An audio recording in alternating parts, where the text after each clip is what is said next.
Before we start this video, I would like to thank MemeJohn86 for helping me out a lot with this video. Without his help, I don't even think this video would be possible. Without further ado, let's get into the video. Hey everyone, Fan here, and today we're gonna talk about Mega Man fan games. Over the years, many fans have made their projects featuring the Blue Bomber that have made such a huge impact that they still hold up today.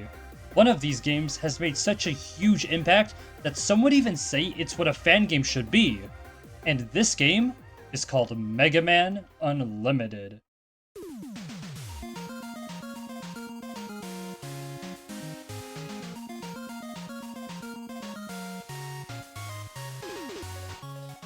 Released in 2013, Mega Man Unlimited was created as a potential sequel to Mega Man 9 and to replicate the NES hexology style. By touching this game for even a couple minutes, you can tell that the creator, MegaFellX, took the time and effort to make this game as best as possible. Today, I'm here to review Mega Man Unlimited to see the good, the bad, and the ugly of this passion project. Without further ado, let's get to it! The story brings us to 20XX, where peace was restored thanks to Mega Man. However, a few months later, 8 Robot Masters, made by Dr. Wily, start causing a rampage throughout the city. Wily claims to not know what caused his robots to go berserk, but what we do know is that we have absolutely no reason to believe him. Dr. Light and Mega Man, being very naive, choose to take Wily for his word and work together to solve this mystery. As the doctors work to find out what the cause was, a mysterious robot rushes in the scene, snatches Wily, and runs off, stating that Mega Man is next. Now he has to find out the cause of Wily's robots going mayhem, and find the kidnapper. Throughout the game, the plot expands a bit further until everything has been revealed. It's a great thing that Unlimited does this because it allows you to engage with the game and its plot, thus making the experience more impactful. It is pretty funny that this story is similar to Mega Man 10, considering the game was thought up as a hypothetical 10th entry.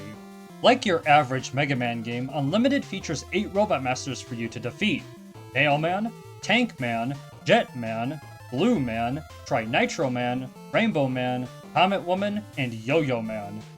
There's also a secret Robot Master stage, but we'll get to that later. Each Robot Master has a very unique design that is easily recognizable. I like Jetman's design the most. His red coloration, along with how he uses his weapons, is really cool. As for their stages, they have a lot to offer. The first thing to note is that all of them have creative and unique themes. I mean, what other Mega Man stage takes place in a glue factory, or whatever the hell Rainbow Man's level is supposed to be? The concepts and stage design is also fantastic. Each stage goes for something different from one another. For instance, Tri-Nitro Man's level aims to be a stage that's focused on puzzles. Most rooms with these explosive containers encourage careful thought in order to move forward. I also appreciate Nail Man's level aiming to be some form of a Met level. A stage dedicated to a single enemy that has a bunch of different and creative types is something that tickles my fancy. The mid-boss also complements Nail Man quite a bit. You know, a hammer and a nail go well together. The tunes for these levels are also very catchy. The themes connect perfectly to the stages themselves. For example, Yo-Yo Man's level takes place in a facility full of toys like yo-yos and skateboarding robots.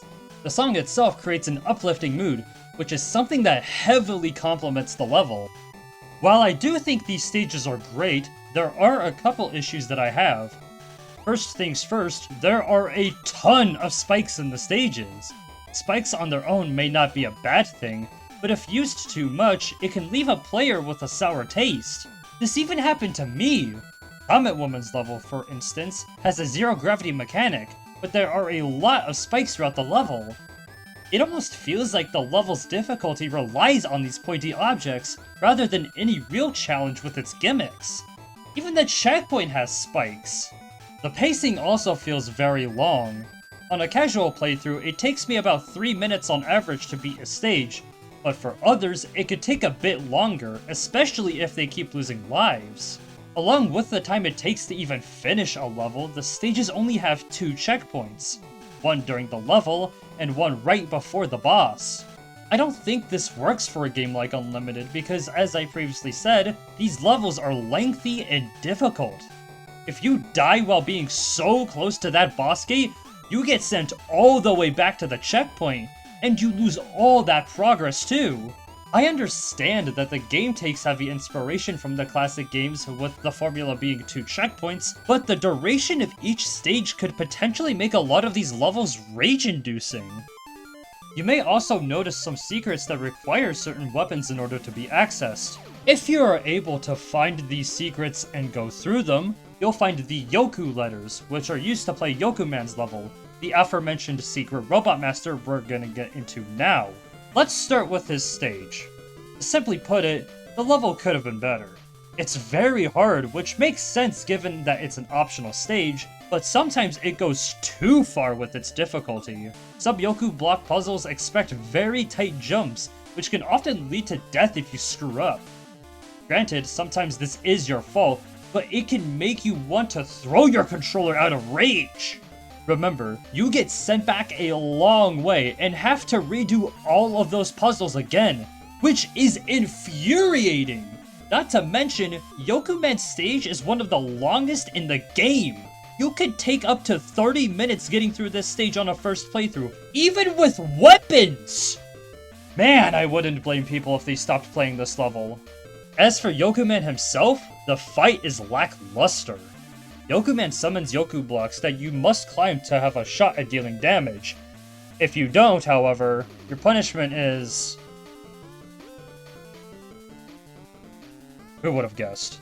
I have other problems with this fight, such as the inability to tell where Yokuman is going until it's too late, and the death fake-out he does, but the spike punishment is for sure my main issue. But what about the other bosses? Well, they're also flawed. Very flawed. Let's start with the positives. The bosses do a great job on telegraphing their moves. When, let's say, Yo-Yo Man is throwing yo-yos, you can see that he's about to throw them because of his pose. Using the right weapons also adds a bit of satisfaction to winning these fights too. Some bosses also have pretty good patterns too. Blue Man's is my personal favorite. I love how you need to keep up with his constant movement. On the other hand, there are a few patterns that turn me the wrong way, such as Tri-Nitro Man. The only move he does is shoot his Tri-Nitro Blast before hovering in the air. Even if he mixes things up by blasting you while airborne, the fight feels very dull. The bosses also tend to stand still after performing an attack. Let's use Tri-Nitro Man again for this example. After every single blast, he stands still for a second before flying up. This also happens with Comet Woman, Nail Man, and some other bosses too. This can lead to some fights feeling underwhelming, and some ending too fast. Well, if the bosses are not great, how are the weapons? Honestly, this roster is really good. The weapons are very diverse, and a lot even feel unique compared to other Mega Man weapons. For example, Nail Shield shreds through bullets and weak enemies, Comet Dash functions as an air dash, which is perfect for mobility, and even Yoku Attack is great for long-range combat. It even absorbs pickups for you, which is amazing! Every weapon has a purpose, and they can all be used to great effect. The only stinker, in my opinion, is Jet Missile. It acts like a homing weapon, and it doesn't do a horrible job at that, but I found Yo-Yo Cutter and Yoku Attack to be better for hitting enemies at a long range. Plus, you need to hold the fire button to make the missile home in, which to me makes absolutely no sense. On a side note, this pause screen is genuinely whack. It looks very disorganized. Like the E and W tanks are separated for some reason, and the bolts are in their own world over there. Like, what were they thinking? They could have just put all of those in the same area as your lives. And why are the Yoku letters in that specific place in the weapons area? Was it just plopped there for no reason? Put it where the W tanks are at! It would look more organized! With everything else covered, it's time to head into the endgame. Dr. Wily has 5 stages for us to conquer, but let's see if these stages hold up the quality that was previously shown. Before even raiding this fortress, we see that it's rather dilapidated, like someone tore up the place. I wonder who could have done that. Maybe that mystery robot from the intro. But let's start talking about these levels. Wily 1 is a great introduction to the castle stages of this game, that being challenging, rage-inducing stages to conquer. Like any Wily fortress, this one requires weapon usage, which in my opinion is absolutely great. It tests you on how well you can use your arsenal. The presentation is also spot on. Each stage has some level of destruction, which helps with that feel that something came through and wrecked the whole thing. When it comes to the level design, well, I'm very conflicted. On one hand, the combination of enemies and gimmicks used is creative, but there are some noticeable slip-ups that affect the stages. For instance, Wily 2 requires precise underwater platforming, and the punishment is, well, what else? Spikes. In fact, let me just say this right now. A lot of people say that this game has a spike fetish, which basically means the level design shoves spikes anywhere it can in place of any real difficulty. And honestly, I am inclined to agree. After all, look at this! Do you see this shit? This room has nothing but spikes! Spikes! Every single stage in the game contains spikes, and as I said before, it feels very artificial in certain situations, which is very disappointing. There are other challenges that can make the experience a lot better, like using your weapons in very creative ways, or more enemy combat. Sometimes it feels like I'm forced to use weapons when I shouldn't really need to. There's also the pacing. Remember when I said these stages were long before? Well, the Wily stages are even longer. Just take a good look at Wily 3. Not only is this the hardest stage in the game, but it's the longest one too! And keep in mind, there's only a single checkpoint, so if you die, there's a good chance you lost a ton of progress. I wouldn't even blame people for quitting during the endgame. This is ruthless! There is one thing that I personally like about this castle. Usually there's always a section dedicated to refighting the robot masters.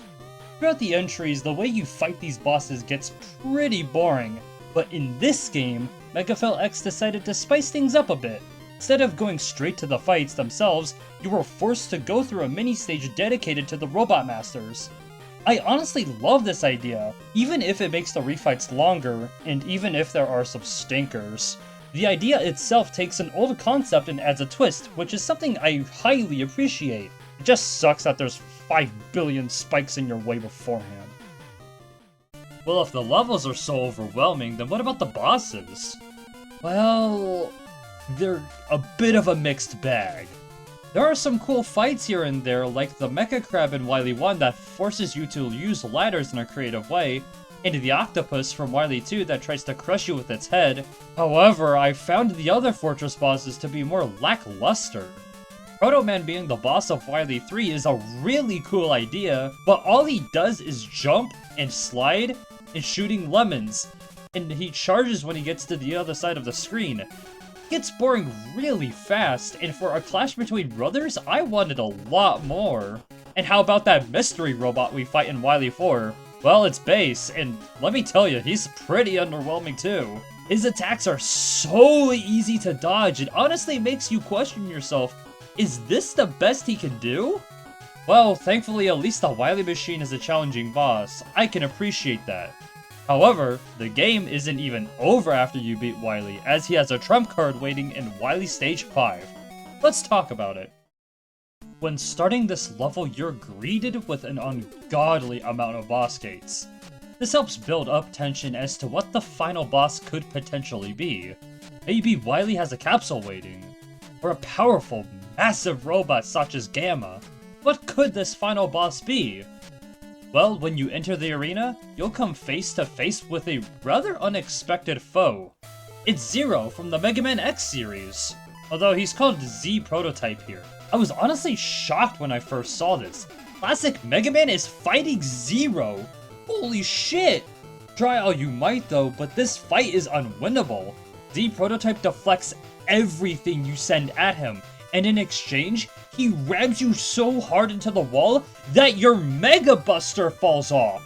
Clearly, Zero is in a league above Mega Man here. As Mega Man lies there, Wily grabs the prototype and evacuates the building. Now you must do the same. I honestly love this escape sequence. It's not hard at all, but the challenge comes from not being able to shoot in a way that feels very creative.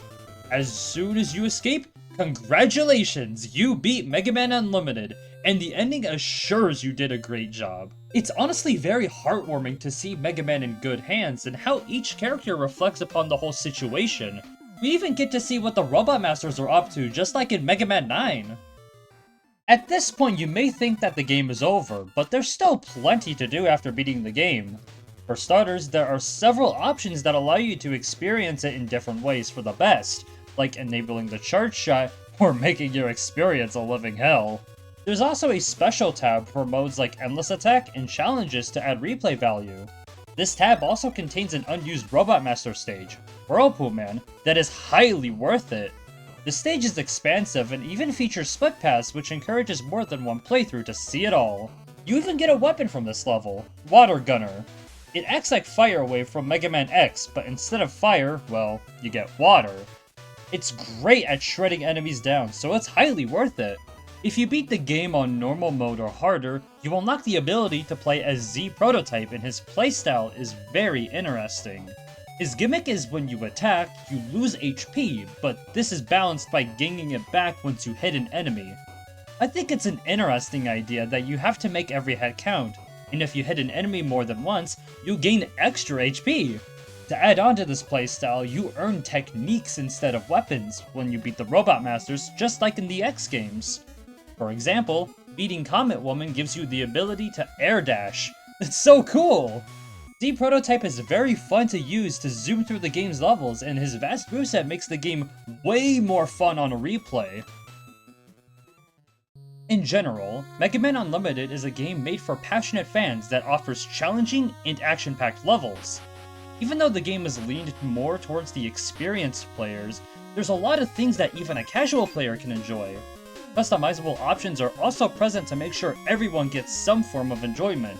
There are things that can sour the experience though. Even though the stages are crafted very well for the most part, they can be way too challenging and make some people even rage quit.